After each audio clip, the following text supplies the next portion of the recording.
মিলন আপনাদের মাঝে দেখলাম, যেটি আসলে বিরল ঘটনা। প্রতিদ্বন্দ্বী প্রার্থীরা একে অপরকে দেখে আর এক মুখ হয়ে চলে যায়, সেই জায়গায় আপনাদের যে আন্তরিকতা দেখলাম, আমি হাফ কিলো পার হয়ে গেছিলাম ওখান থেকে ঘুরে আসছি। আসলেই এই বিষয়টা আপনারা যে সাগাটা ফুলছড়িবাসীকে নিয়ে ভাবেন এবং ভালোবাসেন, উন্নয়নের কান্ডারি যেটা আছে, এবং আমি যেটা জানতে চাচ্ছি যে আপনাদের মধ্যে জয় পরাজয় সেটা আল্লাহ নির্ধারণ করবে এবং ভোটাররা নির্ধারণ করবে।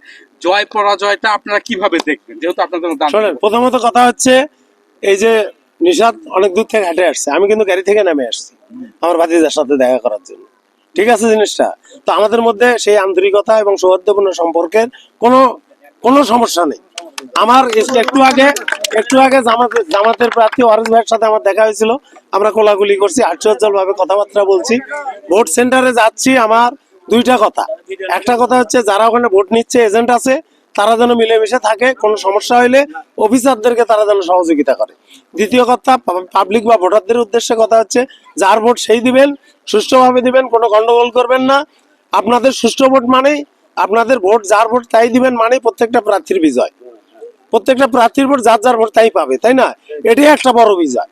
তো কাজেই আপনারা সেই কাজটাই করবেন, যার যার ভোট আপনার যাকে মনে চায় আপনারা তাকে দিবেন। এর উপরে আর কোনো কথাবার্তা নাই।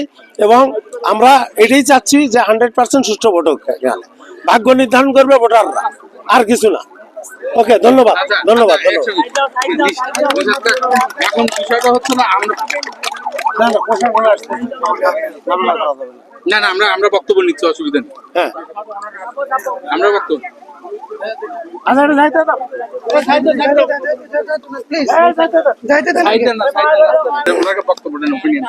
সেটা আমরা দেখি, এবং অনেকে আশঙ্কা করেন যে নির্বাচন পরবর্তী সময়ে অনেকে জয় পরাজয় মেনে নিতে চায় না, এবং সেক্ষেত্রে বিশেষ করে নেতা কর্মীদের মধ্যে অনেক সময় সহিংসতা এবং অস্থিরতা দেখা যায়। আপনাদের আন্তরিকতা এবং দুই প্রতিদ্বন্দ্বী প্রার্থীর আন্তরিকতা দেখছি, এবং ভবিষ্যতে বিষয়টা জয় পরাজয়ের বিষয় নিয়ে, এবং আমরা কি আশাবাদী হতে পারি যে অন্তত শান্তিপূর্ণ অবস্থান থাকবে? জি, আমি আশাবাদী এই কারণে, ওনারা তো একটা দলের আপনার ম্যান্ডেট নিয়ে কাজ করতেছেন, আমি তো স্বতন্ত্র, আমার তো পুরা জনগণ মিলে আমার কাজ।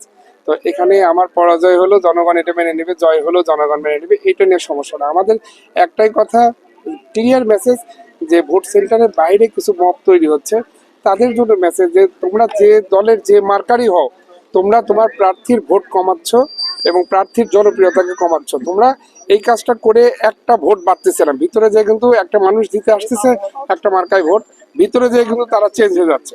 তো বাইরের এই মবটা তোমরা বন্ধ করে তোমাদের প্রার্থীর ভালোর জন্য তোমরা মানুষের হাত পা ধরো, এটাই আমি বলবো নাকি চাচা? এটাই আমাদের বলা। আচ্ছা, আর কোনো প্রশ্ন?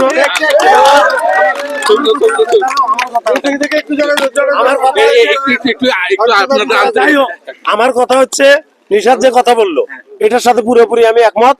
ভিতরে কিংবা বাইরে কোনো মব সৃষ্টি করা যাবে না, এবং মব সৃষ্টি করলে প্রত্যেকটা প্রার্থীরই ক্ষতি হবে। কারণ আমার 100 ভোট যদি কম কাস্ট হয়, ওখানে তো সবারই অংশ আছে। একটা ঝামেলা হয়ে গেলে তখন 100-200 পরবর্তী সময় ইনশাল্লাহ পরিবেশ ভালো থাকবে। যে রেজাল্টই হোক আমরা মেনে নেবো, কোনো সমস্যা নেই।